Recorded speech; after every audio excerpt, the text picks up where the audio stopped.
Commander, Raids and Battleworld were only the beginning. In this second half of the November Safe to Build guide, we are diving into the teams that rule Cosmic Crucible, Alliance War, and those new plug and play powerhouses shaping the end of 2025.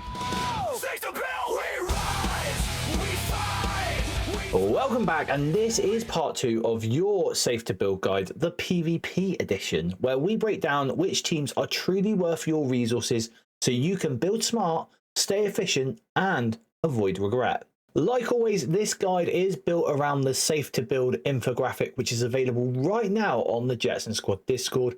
Link is in the description down below. And if you haven't already, make sure you check out part 1, where we covered Raids, Battleworld, and those 3 pillars of the Age of Annihilus: Vigilantes, Fantastic Four MCU, and Brimstone. You'll find that link up in the corner or down below in the description. Now, before we move on, I want to take a moment to shout out a good buddy and fellow content creator, Dinman2323.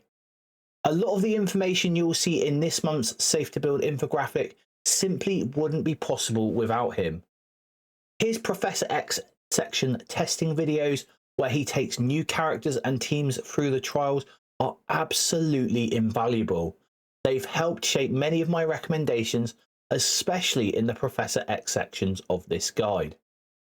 Now, even though I have my own X, I don't have the G20 resources to do the level of testing that Dinman does, and thanks to his work, I'm able to keep this infographic as accurate and up to date as it is.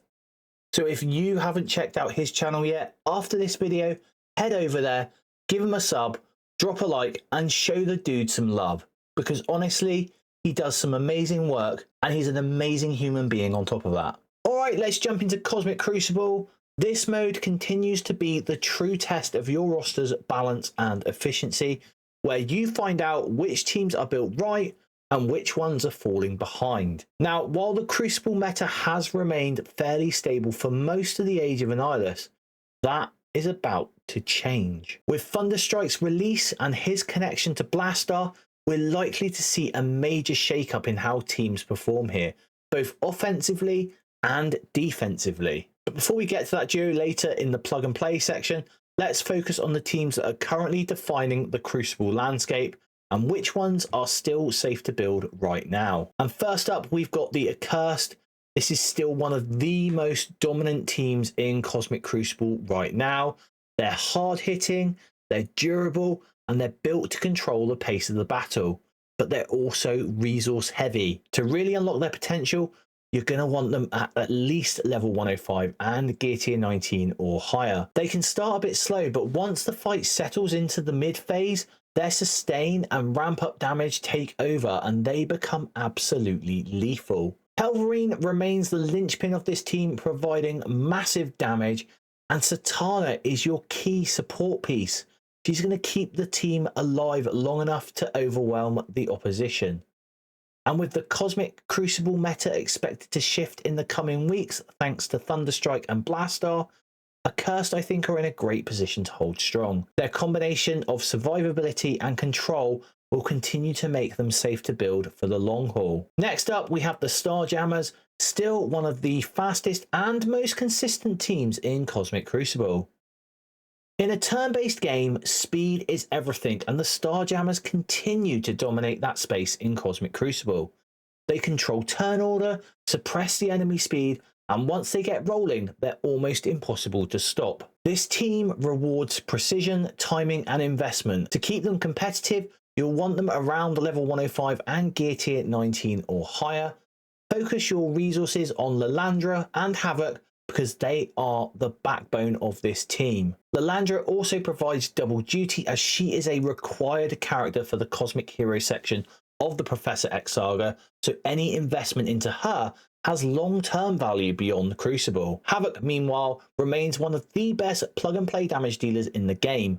128 base speed, a devastating stun, and the flexibility to even counter those Professor X teams in Arena or Alliance War if you need him to.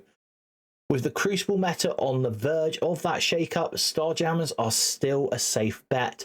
fast, flexible, and future-proof. The Immortal X-Men. This team should be one of the most efficient builds in the entire game, especially for Crucible. They grow out of your Uncanny Avengers investment, which means you're not starting from scratch, just adding a couple of key characters to round out the squad. However, with Uncanny Avengers moving to the build with caution category, this might be a harder sell to build. However, with Rachel Summers now crossing over from the Hellfire Club, the Immortal X-Men have jumped from that A tier to a solid S tier status in Cosmic Crucible. They're fast, they're disruptive, and they thrive on turn bar control and consistent crowd control. Your priority trio here is Jean Grey, Storm, and Rachel Summers.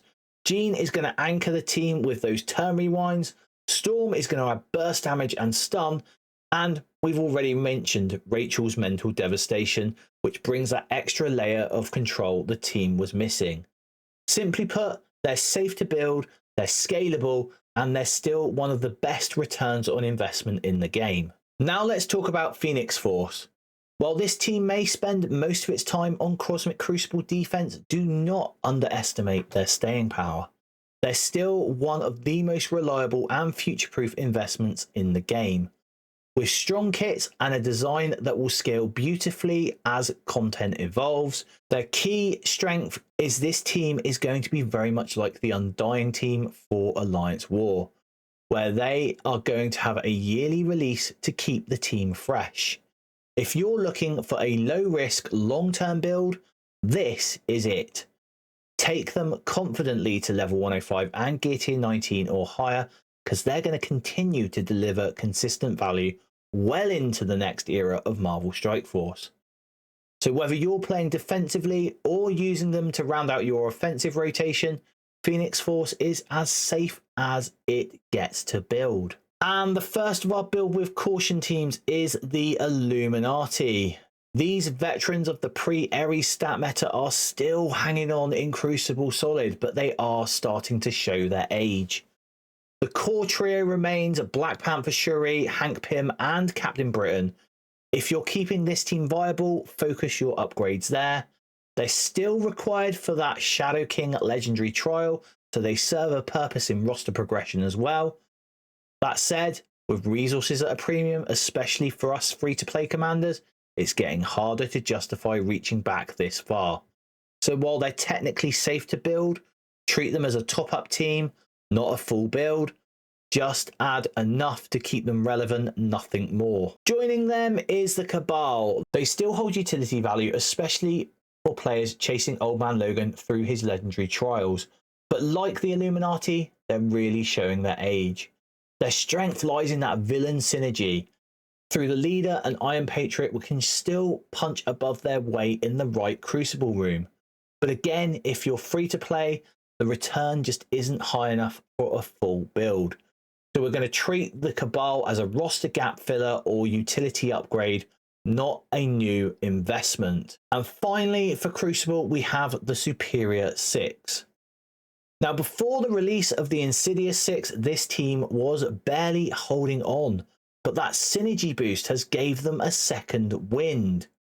If you have already got them partially built, topping them up can help round out your Crucible roster and offer some backup defensive and offensive options. But for anyone starting from scratch, don't. Like the Illuminati and the Cabal, these are build with caution teams that don't fit the modern resource economy.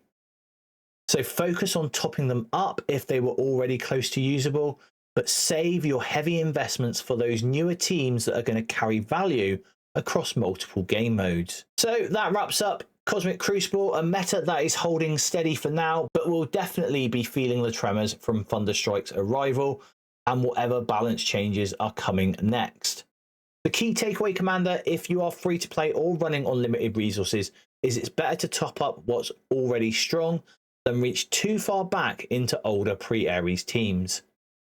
Now let's shift gear into Alliance War, where team coordination, counterplay and roster depth really make or break your performance week to week. And this month, things are heating up fast with Brimstone, who will be fully available for free-to-play players this month, and Swordmaster arriving soon. The war landscape is about to get a serious shake-up. Now, as we covered back in part 1, Brimstone stands tall as the new Apex war team, fast, punishing, and tailor-made for that high-end competition.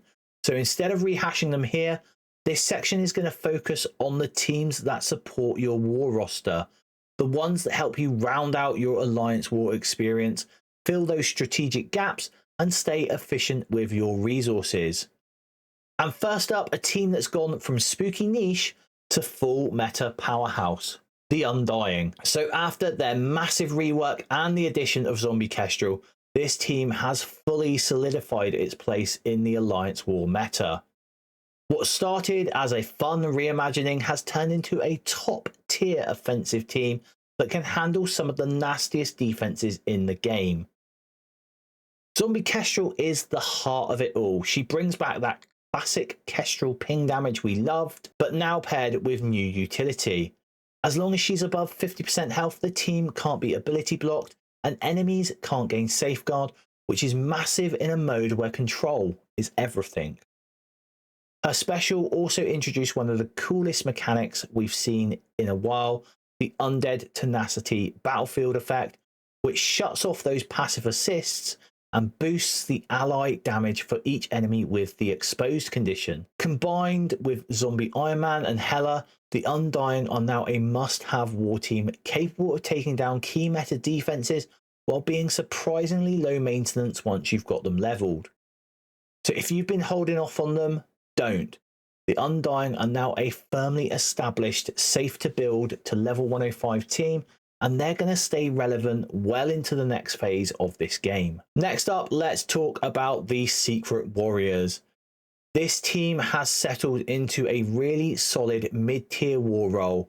Not the flashiest squad in the game, but dependable, efficient, and a strong pick if you've been keeping up with their milestone events. The roster is made up mostly of reworked characters that many commanders have already been leveling for free, all tied together by their leader, Phantom Rider.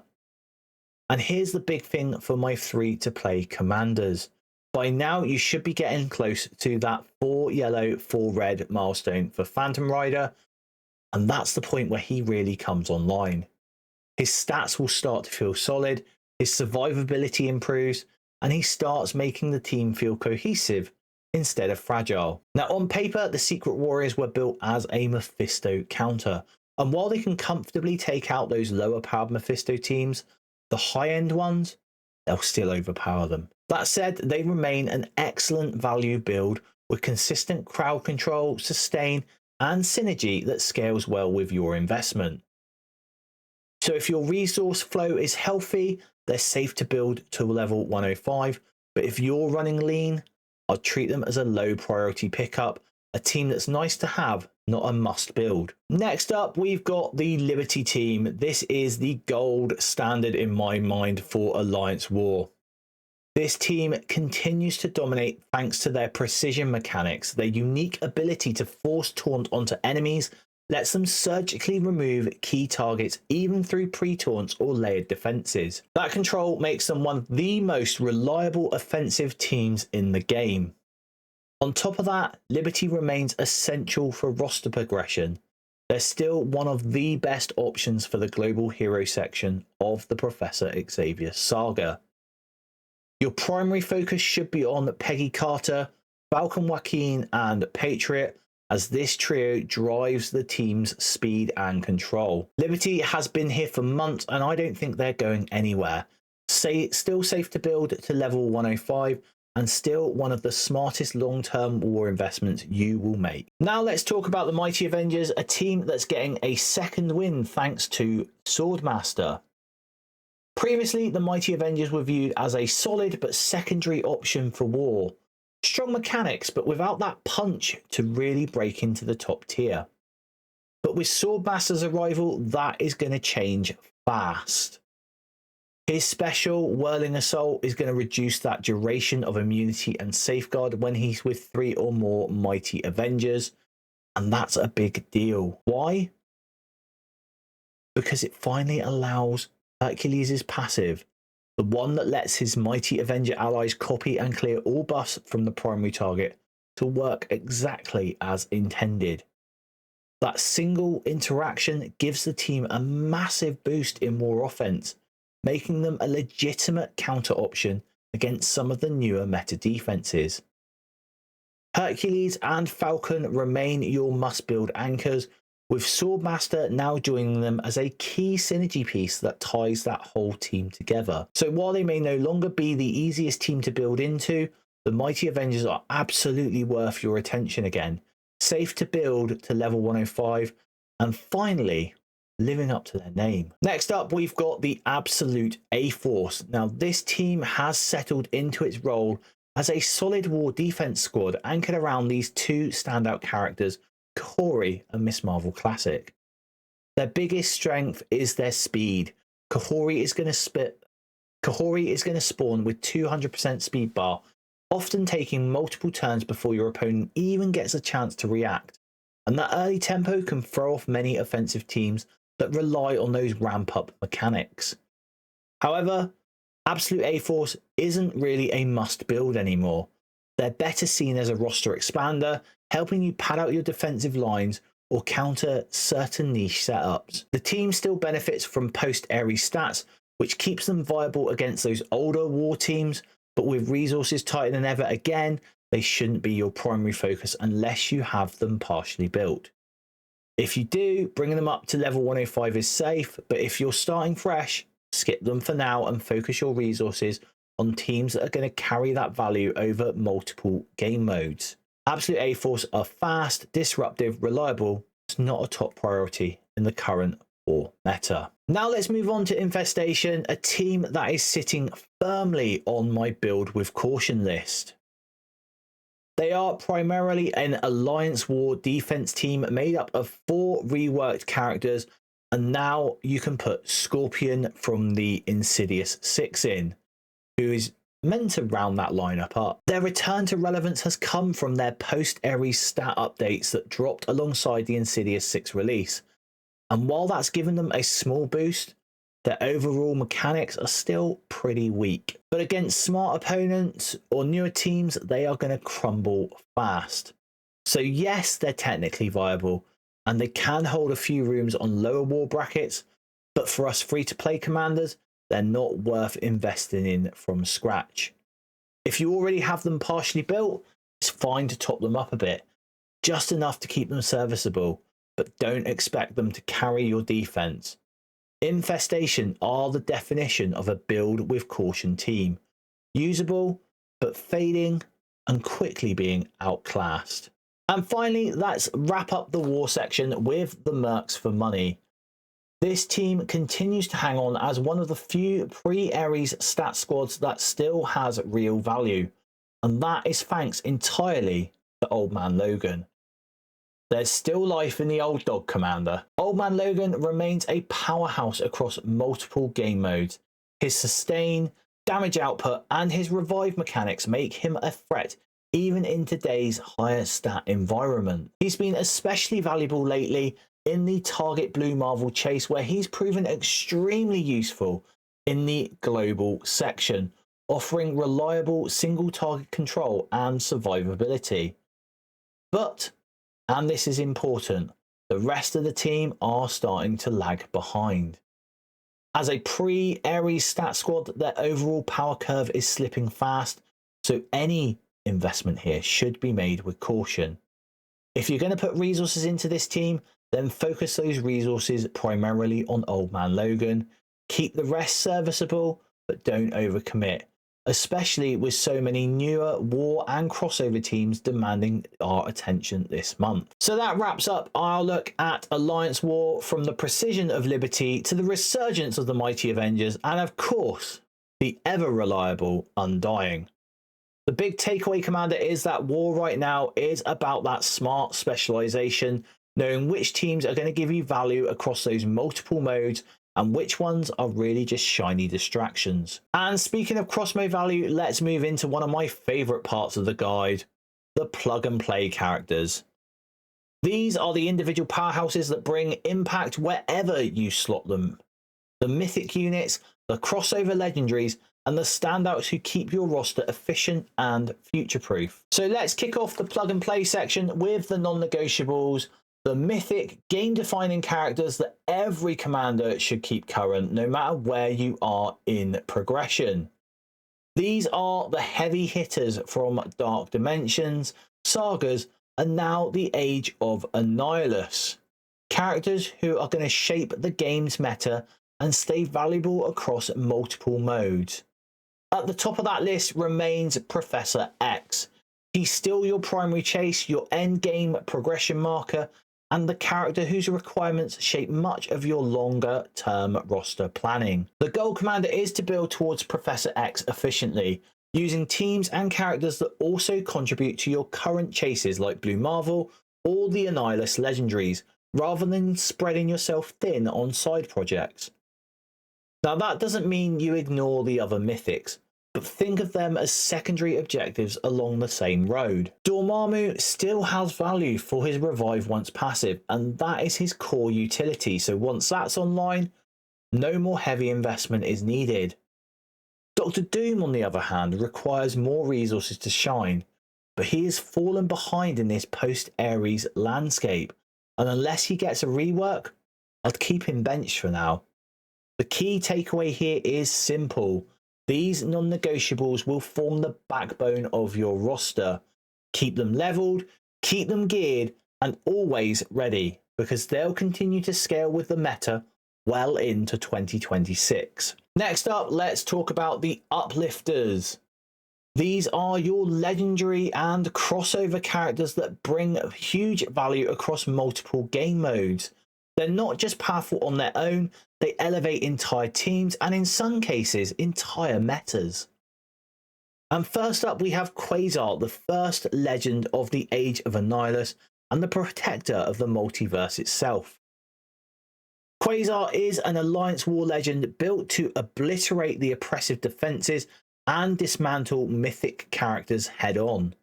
He is a true war offense freelancer, not locked to any specific team, but powerful enough to slot into any high tier squad and elevate it.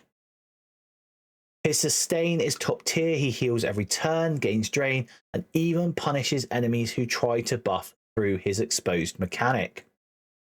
In the Age of Annihilus, Quasar stands as your first must-have legendary, a cosmic powerhouse who brings both utility and raw destructive power. Quasar is the definition of safe to build.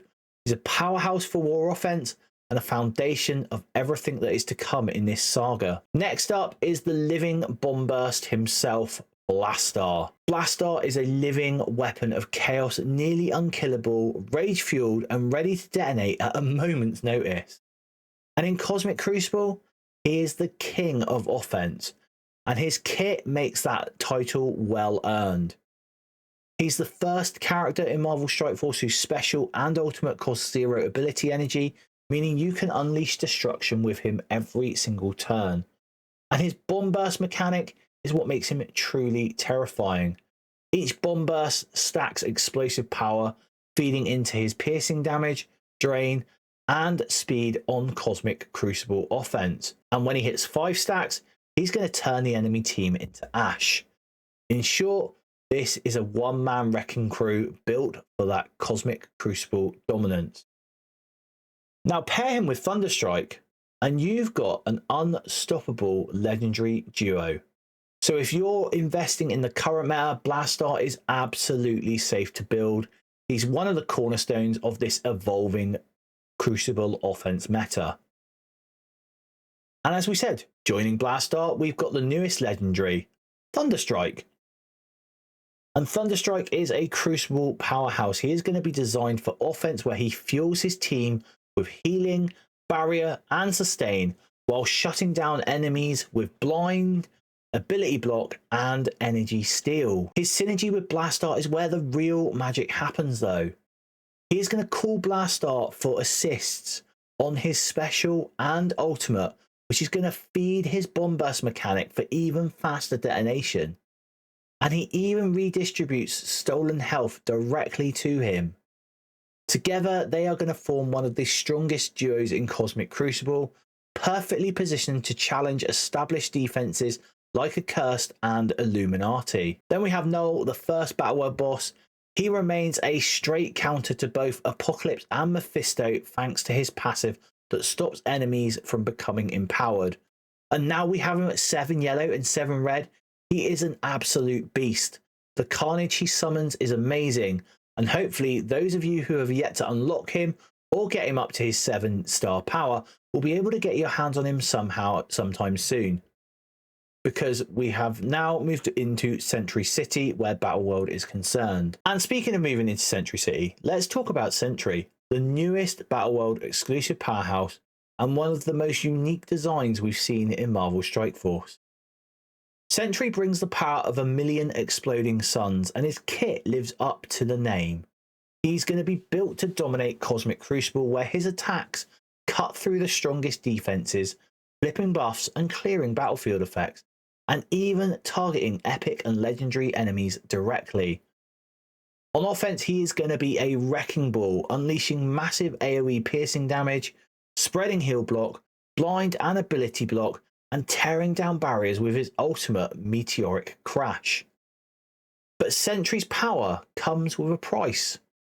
Every attack is going to chip away at his own max health, pushing him closer to summoning the Void, a dark entity that joins your opponent's side when Sentry dies. And this means timing is going to be everything. Play him too aggressively and you'll unleash chaos on yourself, but manage his health wisely and he'll tear through teams before the Void ever has a chance to appear. In Crucible, his anti-speed mechanics are going to be game-changing, preventing enemies from filling speed bar or increasing their stats through passives, locking the entire battlefield under his control. He's not a character for reckless players, but for commanders who can manage the risk, Sentry is an explosive, high-skill character capable of swinging entire matches in your favour. Now we come to our new chase, Blue Marvel. And he is one of the most complete plug-and-play characters we've seen in Marvel Strike Force in a while. A hero whose power is going to transcend game modes. On offense, he is a relentless controller, stripping safeguard, immunity, and positive effects, while his attacks ignore defense up and even reduce the max health of enemies permanently. But his real strength comes from his scaling mechanics. He is going to grow stronger the longer the fight goes on. Each of his turns is going to boost his damage and his resistance, and after every enemy turn, he's going to gain speed and armor. That means the longer you can keep him alive, the more unstoppable he becomes. Simply put, Blue Marvel is the definition of an uplifter, a true titan who's going to reward your investment and strengthens nearly any team you put him on. And finally, we have Ares, a key figure across multiple game modes. His passive is game-changing because it removes safeguard on spawn, and in war he's going to take it one step further by copying and clearing all other positive effects from enemies. He is actually one of the best defensive anchors in the game, especially in Alliance War. All of these characters are safe to build to level 105, and I'd even recommend pushing them to gear tier 20 if your resources allow. Now, to close out the plug and play section, we have to go over some honourable mentions. These are characters and mini teams that may have slipped out of the spotlight but still bring real tactical value when used smartly. They're not teams you chase, they're tools you're going to keep sharp. And first up, the Annihilators. They've been power crept out of the front line, but still contain some individual standouts that make them worth maintaining. Thanos Endgame continues to impress with his Rain of Fire passive, which will strip positive effects from enemies when he drops below a certain percentage. Gladiator still remains one of the best pre-taunting tanks in the game, controlling enemy speed bars and blocking key debuffs while his health is high. And Gore, with his 129 speed, is still very, very fast and flexible, capable of clearing battlefield effects and revive once, and synergizing perfectly with Knull thanks to his symbiote tag. Speaking of timeless impact, Kang remains a powerhouse, Even as a pre-Ares stat character, his speed bar filling passive still makes him deadly plug in for any offense-based team. If you need early momentum in a fight, he's your guy. Then we've got Black Knight, a defensive nightmare. He spawns with defense up, giving him enormous resistance, and his charged counterattack hits for 30% of the enemy's max health while stripping their barrier and key buffs like immunity. He's still one of the most frustrating tanks to deal with and absolutely worth keeping up to date. A Nightcrawler also deserves a mention here. When paired with Professor X, he completely negates Emma Frost's speed reduction, making him an invaluable piece in mirror matches and Crucible control comps. And finally, Lady Deathstrike. With Orcus now faded from the meta, she has carved out her own niche as one of the best global villains for the Professor X saga. Her turn rewind and bleed application give her immense value against the Shadow King in the global villain section of that Professor X saga. So while these characters might not define the meta anymore, they still provide specialized, reliable value, especially if you're playing smart and building positively. And that wraps up part 2 of this month's Safe to Build. We've covered Cosmic Crucible, Alliance War, and those most valuable plug-and-play characters that are going to carry you through the Age of Annihilus and beyond. Again, remember, with resources tighter than ever, building smart isn't just a suggestion, it's now the strategy. Focus on those teams and characters that are going to give you value across multiple game modes and keep your foundation strong. Now, if you found this guide helpful, don't forget to give it a like, subscribe, and drop a comment down below letting me know who your top Alliance War picks are right now, or which characters you think deserve a spot on next month's update. And as always, you can grab the full Safe to Build infographic and all my other resources over on the Jetson Squad Discord. Link is in the description down below. And if you want a deeper dive into some of the teams we talked about today, then why not check out these 2 videos right here.